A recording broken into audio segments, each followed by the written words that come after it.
Today we're diving into something so many of us are struggling with: setting boundaries without having that. Actually, we're living in a society that praises pushing yourself to the limit and calls it hustle culture, where missing lunch is celebrated and taking time off is questioned. You can either spend 10 minutes a week fine-tuning your boundaries, or you can spend 10 hours a week dealing with the chaos that comes from having no boundaries at all. Here's what nobody talks about. People will test your new boundaries. They will push back, guilt trip, or try to negotiate. Here are 6 tools you can start using immediately. First one. Did you know that the average person says yes to 3 things per day they actually want to say no to? That's over 1,000 unwanted commitments per year. Today we're diving into something so many of us are struggling with: setting boundaries without having that heavy, nagging guilt. And here's a metaphor. Boundaries aren't walls. They're doors you control to open and close. And if you ever felt exhausted, resentful saying yes when you really want to say no, then this episode is definitely for you. Not so long ago, I said yes to way too many projects that I knew would drain me. Actually, I just wanted to help small business owners with their social media presence. To be very honest, looking back at it now, I would never, ever do this again. But it went like this. I was charging them 500 euros a month, but I was delivering 1,000 euros at least worth of value. I was literally working double the hours that I was actually billing. Why did I do that? Well, just because I wanted to help them out. These were small businesses that couldn't afford these big tech marketing agencies. So I felt I was helping them out. But here's the brutal truth I realized. Not only was my commitment unappreciated, but suddenly I became available 24/7 in their minds. They called me up at 9 p.m. on a Tuesday, text me on a Saturday morning, and send urgent messages on Sunday evenings. So I really got in this loop until I got sick. And then I realized, okay, this has to stop, because when you get sick, when you're really ill, you really start to have a totally different view on life and on people. I had trained them to treat my time as if it had no value, because that's exactly how I treated myself. Only I didn't realize it at that time. By the end of it, I was so exhausted and I truly resented the whole thing. I resented actually sitting on my computer and working and doing videos and editing. I really started to resent it. I resented my clients, and I resented myself. So it's not a good place to be. A boundary you don't defend isn't a boundary. Actually, it's just a suggestion. Think about the last time you said yes, when deep down inside you wanted just to say no. Just pause for a moment. Did your stomach tighten? Did your energy drop the second you agreed? And what happened next for you? Did you resent the person who asked? Did you push aside something important to you? Or did you just swallow it, telling yourself, it's fine, when it actually wasn't fine? And here's the thing, it's not okay. I've lost 2 really very good clients doing this. So I do understand how you feel. And I do understand where the yes comes from. Now imagine if that exact moment you said no, kindly but firmly. What would have been different? And with all due respect, this is not only about the work floor. It's also about your personal life, because how you protect your time and energy at home will directly impact how you show up everywhere. Because if you accept it there, you are training yourself to accept it everywhere else. And that's the fastest way to burnout. By guarding your personal space, you recharge faster, think clearer, and have a lot more energy to give to people and projects you truly care about. Boundaries are not a workplace skill, they're a life skill. This is not about guilt-tripping you, it's about awareness. Boundaries are not just what you tell other people, but they're actually a message you send to yourself about what your time and energy are worth. Wherever you listen to this, if it's the podcast, if it's YouTube, here is my challenge for you for the rest of the day. I really want you to be very acutely aware every time you're about to say yes. Ask yourself, is this a true yes or a hidden no? Let's start with what's actually happening in your brain when someone's asking you for something and you want to say no. Your amygdala, that's your brain alarm system, literally treats social rejection the same way it treats physical danger. When you're about to say no to someone, your brain literally starts screaming. It's like a huge no red zone warning, because you might get kicked off out of the tribe. And actually, this made sense about 10,000 years ago, when being rejected by your community or tribe could have meant literally death. But today, your brain still can't tell the difference between saying no to a weekend work call and being abandoned in the middle of the wilderness with wild lions. But of course, now we live in a modern society, but still, your brain is convinced there are lions hunting you behind every email request. Well, that's one of the reasons that your heart starts racing, your palms start sweating, and you're feeling that knot in your stomach right before you want to set that boundary. And believe me when I say it's not weakness, it's ancient wiring that is completely outdated for modern life. Here's something fascinating. Every time when you say yes, when actually you want to say no, you're actually rewarding your brain's fear response. You're teaching it that the alarm was justified. But every time when you say no and survive, yes, and you will survive, actually you are rewiring your brain. So what about that gnawing guilt feeling? Well, folks, it's really not intuition telling you you're doing something wrong. It's actually your cave brain having a panic attack. Oh, and by the way, I have a whole podcast about intuition. I will put the link in the description below. Now let's talk about how we learned this behavior in the first place. Think back when you were like 5-year-old. What happened when you said no to your parents and to your teachers?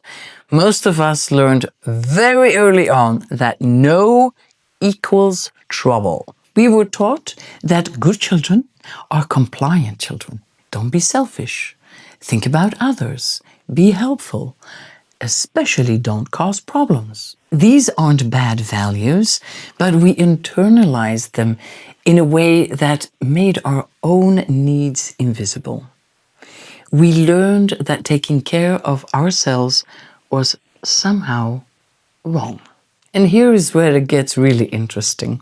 Women were often socialized to be caregivers and people pleasers, while men were taught that setting boundaries might make them seem difficult or not a team player, especially in corporate environments. Now add to that our always-on, hyper-connected culture where being available 24/7 is somehow seen as dedication rather than dysfunction. Actually, we're living in a society that praises pushing yourself to the limit and calls it hustle culture, where missing lunch is celebrated and taking time off is questioned. But actually, in reality, cultures that normalizes boundary crossing creates weaker teams, not stronger ones.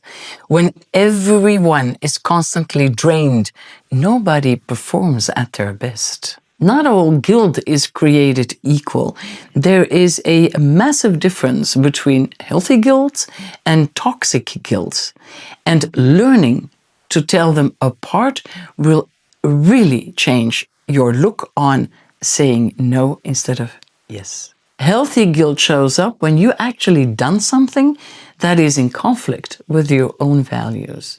And if you snap at someone because you're overwhelmed, or if you broke a commitment, or if you break a commitment that you could have kept, that guilt is information. It's like telling you to make amends or adjust your behavior. But toxic guilt, that is the guilt where you feel having the need to protect your time for not being endlessly available to everyone else's demands. Toxic guilt means that your boundaries are selfish, that your energy doesn't matter, that everyone else's urgency is more important than your well-being. Here's how to tell the difference. Healthy guilt says, I made a mistake. How can I fix this and do better next time? Toxic guilt says, I'm a bad person for having limits. Healthy guilt goes like this. I shouldn't have agreed to that deadline when I know I was already overbooked. Toxic guilt says, I'm selfish for wanting evenings with my family. And maybe you're thinking, well, I'm not thinking that exactly. Yes, you are. Maybe you're not thinking about wanting time with your family, but you definitely feel selfish in one way or the other. Healthy guilt motivates positive change. Toxic guilt paralyzes you and keeps you stuck in patterns that drain everyone, including the people you're trying to please. Here's the thing, and it might be hard to hear, but when you constantly ignore your boundaries to avoid disappointing others, you're not actually helping them. You're actually teaching them that your time has no value. The most generous thing you can do for others is to show them what healthy boundaries actually look like, because chances are they need to learn this too. Now, I want you to pause for a second. Really, I mean it. Pause, just pause for a second. Does this sound familiar? Do you see yourself in this story? See how? And pause now. And that's exactly why this work is so powerful when entire teams learn it together. When I work with teams through my in-company training programs, we just don't talk about individual boundaries. We redesign the culture so that everyone's boundary is respected and productivity actually increases. Because here's what most leaders don't always realize. Boundary-less teams, they don't work harder, they work more chaotically. But teams with clear, healthy boundaries, they get more done in less time, with less stress and with better results. If you're thinking your workplace could use this transformation, there's a link in the show notes below. But right now, let's dive into practical tools you can start using today, whether your company gets on board or not. Now, let's get practical. Here are 6 tools you can start using immediately. First one, the pause method. Your first defense line. This is where it all begins. Before you say yes to anything, practice the pause. When someone asks you for your time, energy, or attention, take 5 seconds. Literally, count them in your head before answering. Use those seconds to check within yourself. Do I actually have the time? Do I have the energy? Do I even want to do this? Here is what it sounds like. Let me check my calendar and get back to you in an hour or so. Or simply, give me a moment to think about it. You will be surprised how many unnecessary yeses turn into healthy no's when you give yourself permission just to take 5 seconds pause. 2. Now we're going to have the gentle no. Saying no while still adding value, once you've paused those 5 seconds and decided it's no, here is how to deliver it without burning bridges. A boundary doesn't have to sound harsh to be firm. Instead of a flat no, try, I can't take this on right now, but I can help you with X instead. For example, I cannot work this weekend, but I can stay an extra hour on Friday to get this done. Or I can join another committee, but I can recommend someone perfect for this. This keeps the door open for collaboration, but still protects your boundaries. 3. Boundary scripts, your emergency toolkit. In the heat of the moment, it's easy to over-explain or backtrack. Over-explaining is something, it's a trap for me. I have to be very, very aware of that. So, having scripts ready is an incredible help, especially in the beginning when you're doing this. That doesn't work for me right now.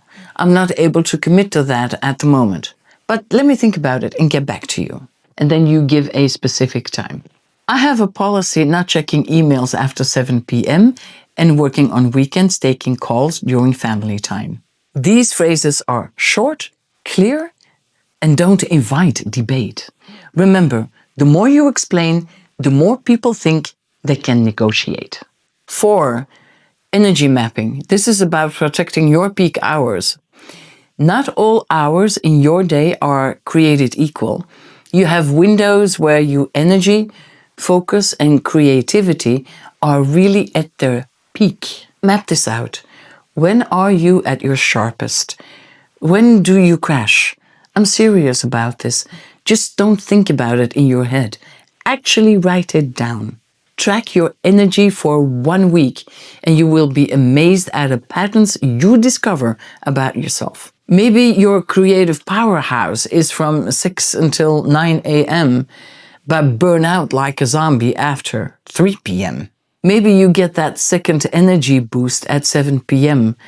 that you might be wasting on Netflix or cooking dinner, while just using that 1 hour of extra boost, you'd be amazed what you get finished in that little hour. Maybe Monday mornings are your secret weapon, but on Friday afternoons it could also mean that half of your brain already left for the weekend.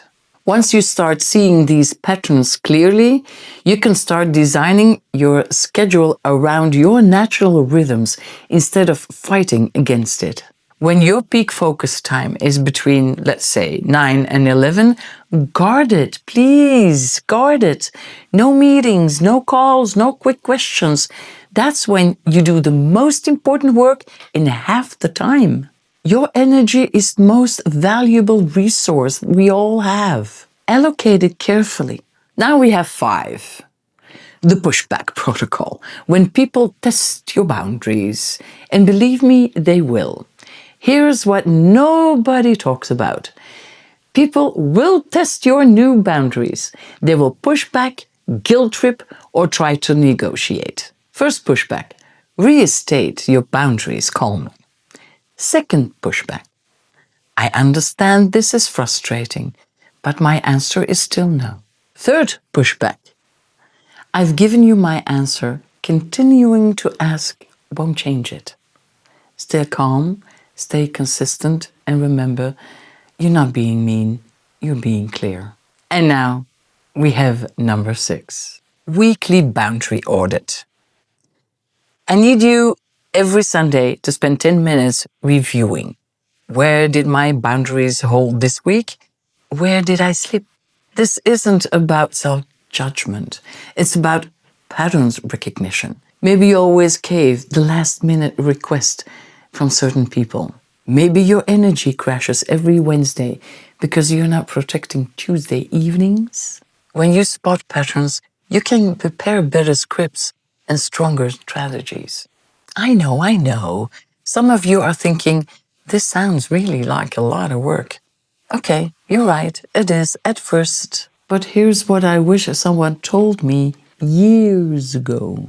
The energy you spend learning to set boundaries now will save you hundreds and hundreds of hours of resentment, burnout, and clean up later. Please do yourself a favor and do this. Think of it like this. You can either spend 10 minutes a week fine-tuning your boundaries, or you can spend 10 hours a week dealing with the chaos that comes from having no boundaries at all. And here's the beautiful part. Once these tools become a second nature, you won't even have to think about it anymore. They'll just be how you operate. And I know, because I've done it. So here is your challenge for this week. Pick just one of these 6 tools, just one, try them out, and commit using it. Maybe for you it's the pause method, before your next yes. Maybe it's finally mapping out your energy patterns. Or maybe it's having that conversation you have been avoiding. Start small, but start today, because every boundary you set is a choice for the life you actually want to live. Now, last but not least, let's talk about the elephant in the room, our devices. Because setting boundaries with people is one thing, but setting boundaries with technology, that's where most of us completely fail. Think about how many times did you check your phone today? The average person checks their phone 96 times per day. That's every 10 minutes during waking hours. And each time you pick up that device, you essentially saying yes to whoever or whatever demands your attention. Your phone has become the ultimate boundary destroyer. Really, it is. It doesn't care if you're having dinner with your family, if you're trying to focus on important work, or if it's 11 p.m. and you're trying to wind down. Every notification is someone else's priority becoming your emergency. Email boundaries. Let's start with email. And there is one thing that I really must say here. So many times I heard this over the years, the email boundaries. And I actually never believed it until a couple of years ago. I started really implementing it. So, email. Here's a radical idea. You don't have to respond to emails immediately. I know, shocking, right? I remember when I first started, I had to constantly be aware not to check my mails. So it's hard, I know. But somehow we've convinced ourselves that every email is urgent, when the truth is most emails can wait 24 hours and some of them even longer. Try this. Check email at specific times, maybe 9 a.m. for you, 1 p.m. and 4 p.m. No constant checking, no notification pinging all day. When people know you have specific email windows, they adjust their expectations accordingly. And here's the key. Put it in your email signature. Something like, I check my email at 9 a.m., 1 p.m. and 4 p.m. For urgent matters, please call me directly. This sets expectations up front. Another one, WhatsApp and messaging boundaries. WhatsApp might be even worse than email because it feels so casual and immediate. And those blue check marks create guilt when you've read something but haven't responded immediately. Here's what works. Turn off the read receipt. Seriously, go to your private settings right now in your WhatsApp and turn them off. This removes the pressure to respond immediately, just because someone knows that you've seen their message. Also use your status mode strategically in certain times, like for instance in focus mode until 5 p.m. or right now family time. We'll respond tomorrow morning. People respect that you communicate clearly. Now, the huge elephant in the room, social media. Social media is designed to be addictive. Every scroll, every like, every comment triggers a small dopamine hit that keeps you coming back. But here's the thing, social media isn't neutral. It's either adding value or it's stealing value from your life. It depends on how addicted you are. And maybe you're one of the few lucky ones that isn't, but rare. Try this experiment. Before opening any social media app, ask yourself, what am I looking for right now?